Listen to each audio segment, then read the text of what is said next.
નમસ્તે મિત્રો.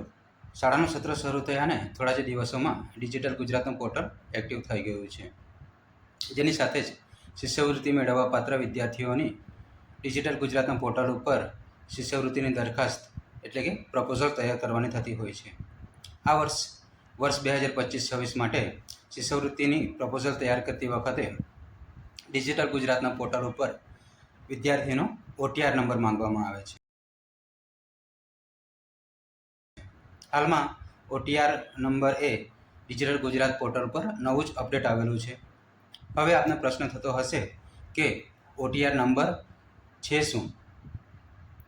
OTR number એટલે વન ટાઈમ રજિસ્ટ્રેશન.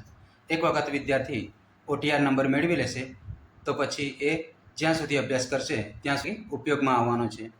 હવે OTR નંબર કોના માટે જરૂરી છે, OTRનું રજિસ્ટ્રેશન કેવી રીતે કરવાનું છે, જેની સંપૂર્ણ સમજ આ વિડીયોમાં સ્ટેપ બાય સ્ટેપ આપવામાં આવી છે. મિત્રો, વિડીયોમાં આપ સૌનું સ્વાગત છે. હું છું બિપિન પટેલ. વિડીયોને અંત સુધી જોશો જેથી સંપૂર્ણ બાબતોનો ખ્યાલ આવે. વિડીયોને લાઈક કરજો, શેર કરજો અને સરસ મજાની કોમેન્ટ જરૂરથી કરજો. જો ચેનલ પર નવા હો તો મારી ચેનલને સબસ્ક્રાઈબ પણ જરૂરથી કરી લેજો.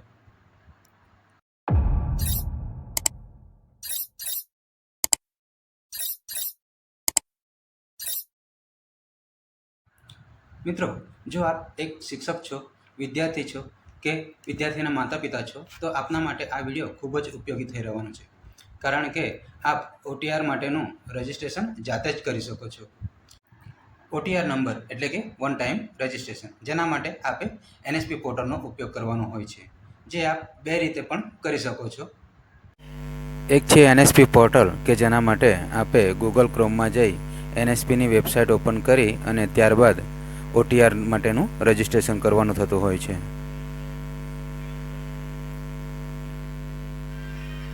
જેના માટે થઈ આપે આપના મોબાઈલમાં ક્રોમ બ્રાઉઝરને ઓપન કરવાની રહેતી હોય છે અને ક્રોમ બ્રાઉઝર ઓપન થાય એટલે એમાં NSP પોર્ટલને સર્ચ કરવાનું રહેતું હોય છે.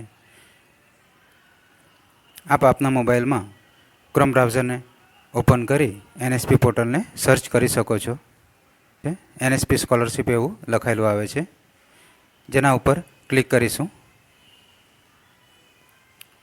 ક્લિક કરતાં જ સૌપ્રથમ વેબસાઇટ આવે છે નેશનલ સ્કોલરશિપ પોર્ટલ. એના ઉપર NSP એવું લખેલું છે, એના ઉપર ક્લિક કરીશું અને NSPની વેબસાઇટ અહીં ઓપન કરીશું.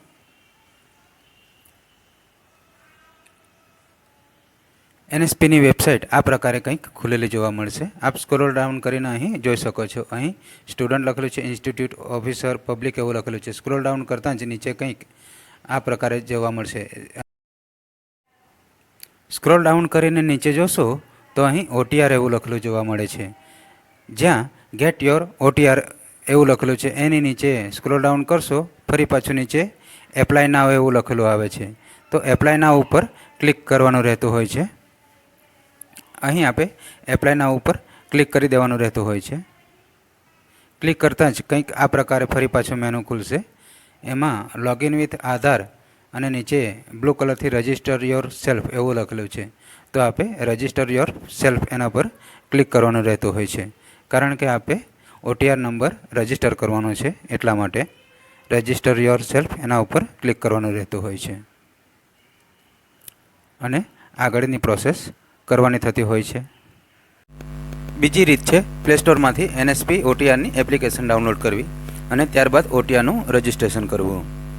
હું બીજી રીતને પ્રેફર કરું છું, કારણ કે બીજી રીત સમજવામાં સહેલી છે અને સરળ છે, જેનાથી OTRનું રજિસ્ટ્રેશન સારી રીતે કરી શકાય છે.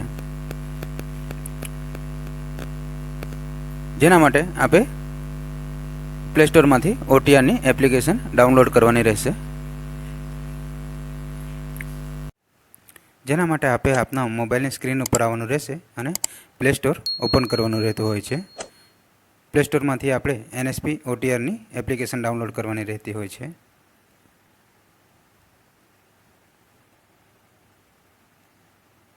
અહીં આપ જોશો તો પ્લે સ્ટોર ઓપન થયેલું છે. એમાં સર્ચ બારમાં NSP OTR એવું લખી સર્ચ કરી લેશું.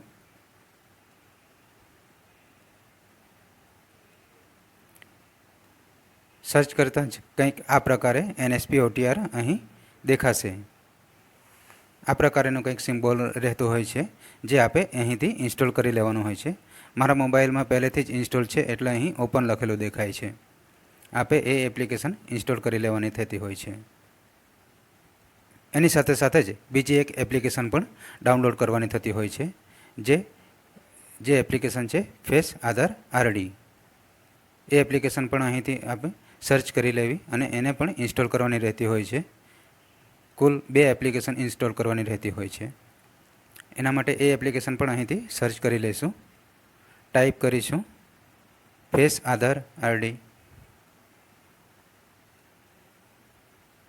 આધાર ફેસ આરડી એવું ટાઈપ કરીશું. આધાર ફેસ આરડી એવું ટાઈપ કરીશું એટલે આ પ્રકારની કંઈક એપ્લિકેશન તમને જોવા મળશે. ઉપર આધાર ફેસ આરડી એવું લખેલું છે અને આધારનું સિમ્બોલ છે. મારા મોબાઈલમાં ઓલરેડી ઇન્સ્ટોલ છે એટલે અહીં ઇન્સ્ટોલેડ લખાયેલું જોવા મળે છે. આપણે એ એપ્લિકેશન પણ ઇન્સ્ટોલ કરી લેવાની રહેતી હોય છે. આ આધાર ફેસ આરડી એપ્લિકેશન એ આપના મોબાઈલમાં હાઇડ રહેશે એટલે કે દેખાશે નહીં. પણ જ્યારે પણ વિદ્યાર્થીનો ફેસ રિકોગ્નાઇઝેશન કરવાનું આવશે ત્યારે આ એપ્લિકેશન આપોઆપ ઓપન થયેલી આપને જોવા મળશે અને વિદ્યાર્થીનો ફેસ એ રિકોગ્નાઇઝેશન થશે. NSPOTR એવું એપ્લિકેશન લખેલું છે. એ એપ્લિકેશનને ઓપન કરીશું. એપ્લિકેશન ઓપન કરતાં જ નેશનલ સ્કોલરશિપ પોર્ટલ આ પ્રકારે દેખાશે. એમાં રજિસ્ટર એવું લખેલું છે. એ રજિસ્ટર ઉપર ક્લિક કરવાનું રહેતું હોય છે. રજિસ્ટર ઉપર ક્લિક કરતાં જ આ પ્રકારે નીચે સ્ક્રોલ ડાઉન કરશો એટલે 2 ચેકબોક્સ આપેલા છે. એ 2 ચેકબોક્સ ઉપર ક્લિક કરી નેક્સ્ટ ઉપર ક્લિક કરીશું. નેક્સ્ટ ઉપર ક્લિક કરતાં જ અહીં રજિસ્ટર મોબાઈલ નંબર એવું લખેલું આવે છે. આપના આધાર નંબરમાં વિદ્યાર્થીના આધાર કાર્ડમાં જે મોબાઈલ રજિસ્ટર હોય એ મોબાઈલ નંબર અહીં એન્ટર કરવાનો થતો હોય છે અને સેન્ડ ઓટીપી ઉપર ક્લિક કરવાનું રહેતું હોય છે. મોબાઈલ નંબર એન્ટર કરીને સેન્ડ ઓટીપી ઉપર ક્લિક કરીશું. જે મોબાઈલ નંબર આપ એન્ટર કરશો એ મોબાઈલ નંબર ઉપર ઓટીપી જશે અને એ ઓટીપી અહીં એન્ટર કરવાનો થશે. હવે આપના મોબાઈલ નંબર ઉપર એક ઓટીપી આવ્યો હશે. એ ઓટીપી અહીં એન્ટર કરી દઈશું.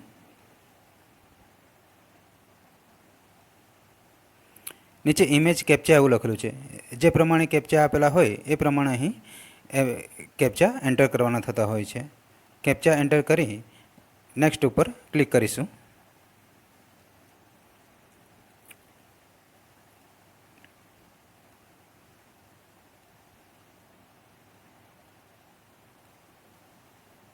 વેરીફાઈ ઉપર ક્લિક કરતાં જ આ પ્રમાણે KYCનું બીજું ફંક્શન ખુલેલું આવે છે. એમાં આઈ હેવ આધાર એવું લખેલું છે. એના ઉપર જ ક્લિક રહેવા દેવાનું છે અને નીચે આધાર નંબર એવું લખેલું છે. ત્યાં તમારો વિદ્યાર્થીનો પોતાનો આધાર કાર્ડ અહીં નંબર એન્ટર કરવાનો હોય છે.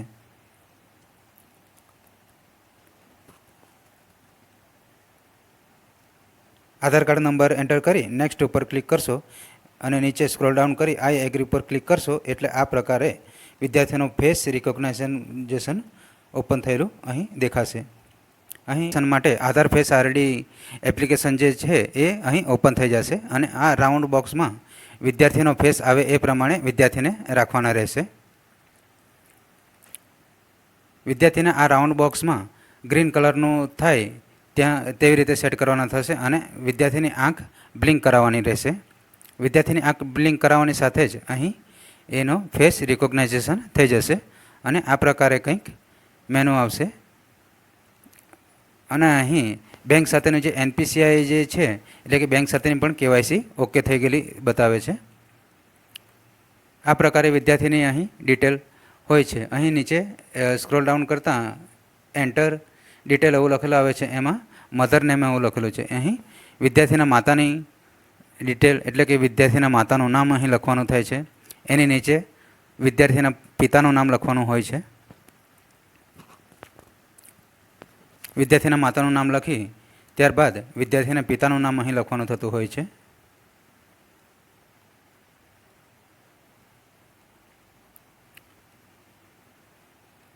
એની નીચે ઈમેલ આઈડી એવું લખેલું આવે છે. ઈમેલ આઈડી આપની પાસે જો હોય તો આપ લખી શકો છો અથવા એને બ્લેન્ક રાખી શકો છો. ત્યારબાદ નેક્સ્ટ ઉપર ક્લિક કરતાં જ થોડી વાર સર્ચિંગ થશે અને વિદ્યાર્થીનો OTR નંબર અહીં જનરેટ થઈ ગયેલો આપને જોવા મળશે. આ OTR નંબર 14 આંકડાનો હોય આપે નોટમાં નોંધી લેવો. આધાર નંબર એન્ટર કરી નેક્સ્ટ ઉપર ક્લિક કરતાં આપને જો આ પ્રકારે રેફરન્સ નંબર જોવા મળે તો આ રેફરન્સ નંબરના આધારે ફરી પાછી આગળની પ્રોસેસ આપણે કરવાની થતી રહેતી હોય છે. આપને જો આ પ્રકારે રેફરન્સ નંબર મળશે તો NSP OTRની એપ્લિકેશનમાં eKYC બાય ફેસ ઓથેન્ટિકેશન એના પર ક્લિક કરીશું અને અહીં eKYC રેફરન્સ નંબર એવું લખેલું છે એના ઉપર અહીં રેફરન્સ નંબર ટાઈપ કરી દઈશું અને સેન્ડ OTP ઉપર ક્લિક કરીશું. ફરી પાછો એક આપના આધાર કાર્ડમાં જે મોબાઈલ નંબર હોય એ મોબાઈલ નંબર ઉપર ફરી પાછો એક OTP આવશે. એ OTP અહીં એન્ટર કરી દઈશું. આપના મોબાઈલ નંબર પર જે OTP આવશે એ OTP અહીં એન્ટર કરવાનો રહેતો હોય છે. આપના મોબાઈલ નંબર ઉપર આવેલો OTP અહીં એન્ટર કરી દઈશું અને નેક્સ્ટ ઉપર ક્લિક કરી દઈશું.